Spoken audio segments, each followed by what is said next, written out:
ঈদ কথাটার অর্থ হলো আনন্দ, কিন্তু কার জন্য আনন্দ, কার জন্য খুশি? এই খুশিটা কার জন্য? এই যে 10টা দিন চলে গেল চাঁদ ওঠার পরে, আমরা যে যতটা পারলাম দোয়া করলাম, কোরআন করলাম, রোজা করলাম, তসবিহ তাহলিল করলাম, তাকবীর করলাম, একবার তাকবীরটা পড়ি, আল্লাহু আকবার, আল্লাহু আকবার, লা ইলাহা ইল্লাল্লাহ, আল্লাহু আকবার, আল্লাহু আকবার, ওয়া লিল্লাহিল হামদ। এই তাকবীর করলেন। এইবারে ঈদটা কার জন্য? বলা হচ্ছে লাইসাল ঈদু লিমান লাবিসাল জাদীদা ইন্নামাল ঈদু লিমান আমিনা মিনাল ওয়াঈদ। কথাটা ভালো করে বুঝবেন।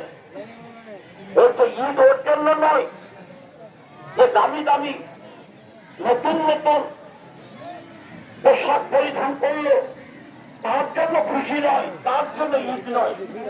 ঈদ কার জন্য? ইন্নামাল ওয়াঈদু মিনাল ইন্নামাল ঈদু লিমান আমিনা মিনাল ওয়াঈদ। ঈদ তার জন্য, খুশি তার জন্য এই ব্যক্তি এই দীর্ঘ 10 দিন ধরে আল্লাহর ইবাদত করে চোখের অশ্রু ঝরিয়ে ইব্রাহিম আলাইহিস সালামের সেই কাহিনীকে মনে করে কুরবানির জন্য প্রস্তুত করে আল্লাহর দরবারে রকমারি গুনাহ এবং পাপ থেকে তওবা ও ইস্তেগফার করতে পেরেছে এবং নিজেকে পরিষ্কার করে নিতে পেরেছে, তার জন্যই হলো খুশি। তাই বলা হচ্ছে লাইসাল ঈদু লিমান লাবিসাল জাদীদা ইন্নামাল ঈদু লিমান আমিনা মিনাল ওয়াঈদ। যে আল্লাহর শাস্তি থেকে নিজেকে নিরাপদ করতে পেরেছে, তার জন্যই হলো খুশি। আপনারা জানেন, আপনাদেরকে বিগত ঈদ আমি পরিষ্কার করে বলে দিয়েছি, যারা ভালো করে শুনেননি শুনে নিন। দুই ঈদের মধ্যে পার্থক্য। ঈদুল ফিতরে যখন আসবেন তখন আপনারা কিছু খেয়ে আসবেন, কিন্তু ঈদুল আজহাতে যখন আসবেন তখন কিছু খেয়ে নয়, না খেয়ে আসতে হবে এবং রাস্তাতে তাকবীর করতে করতে আসবেন এবং যাবেন। এটাই হলো সুন্নাত তালিকা। আল্লাহর নবী এই তালিকা এবং এই সুন্নাত গুলোকে যারা মানবে তাদের জন্য আল্লাহর নবী বলছেন, মান আহাব্বা সুন্নতি ফাকাদ আহাব্বানি। যারা আমার সুন্নাতকে ভালোবাসলো তারা আমাকে ভালোবাসলো। ওমান আহাব্বানি কানা মাইয়া ফিল জান্নাহ। এবং যারা আমাকে ভালোবাসলো, কোন ছেলে বা কোন মেয়ে যদি আল্লাহর নবীর তালিকাকে ভালোবাসে, আল্লাহর নবীকে ভালোবাসলো, আল্লাহর নবীর সুন্নাতকে ভালোবাসে, আল্লাহর নবীকে ভালোবাসলো, আর যে আল্লাহর নবীকে ভালোবাসলো, আল্লাহর নবী বলছেন সেই ব্যক্তি আমার সাথে জান্নাতে যাবে। কত বড় শুভ সংবাদ!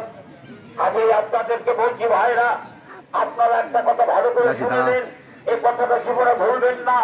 এই ঈদুল আজহা নবী সাহেবের তালিকা, আল্লাহর নবীর সুন্নাত হলো আউয়ালু মান আবদাউ বিসসালাত। ঈদের দিন প্রথমে নামাজ পড়া, নামাজ পড়ার পরে সংক্ষিপ্ত খুতবা দেওয়া। যে সংক্ষিপ্ত খুতবা স্যান্ডেল পরে দাও, তোর আমুরাকে দেখা যাও, আমুরাকে দেখা যাও, স্যান্ডেল পরে দাও, ওখানে যাও, ওদিকে যাও। আল্লাহ নবী তারপরে কোন আল্লাহ নবী কি করতেন? যখন দেখতেন যে আমার ওয়াজ, আমার নসিহত মহিলাদের কাছে পৌঁছেনি, তখন আল্লাহ নবী মহিলাদের কাছে একটু আগে কাতার ফেলে চলে যেতেন, যে তাদেরকে বলতেন তাসাদ্দাকনা তাসাদ্দাকনা ওয়ালাউ বিহুলিয়াতিনা। ও মহিলারা, তোমরা সাদকা করো, তোমরা সাদকা করো, তোমরা সাদকা করো। যদি তোমাদের কাছে কিছুই না থাকে তবে তোমরা অন্তত পক্ষে তোমাদের শরীরের অলংকার যদি খুলে দিতে হয় তবুও ভালো খুলে যাও।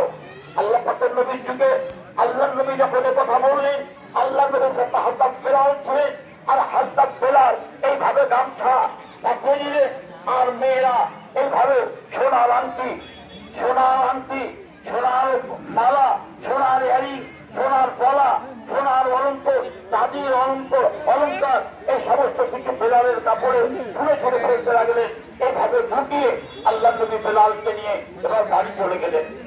আজকে আমরা সেই নবীর সুন্নাত এবং নবীর তালিকাকে সামনে করে বলবো, ভাইজান, এটা আপনারা জানেন, আমরা ওই ঈদগাহ হেনমায় করছিলাম, বহু গান ধ্যান করেছি, সেখানে আলহামদুলিল্লাহ ঈদগাহ আমাদের তৈরি হয়ে গেছে।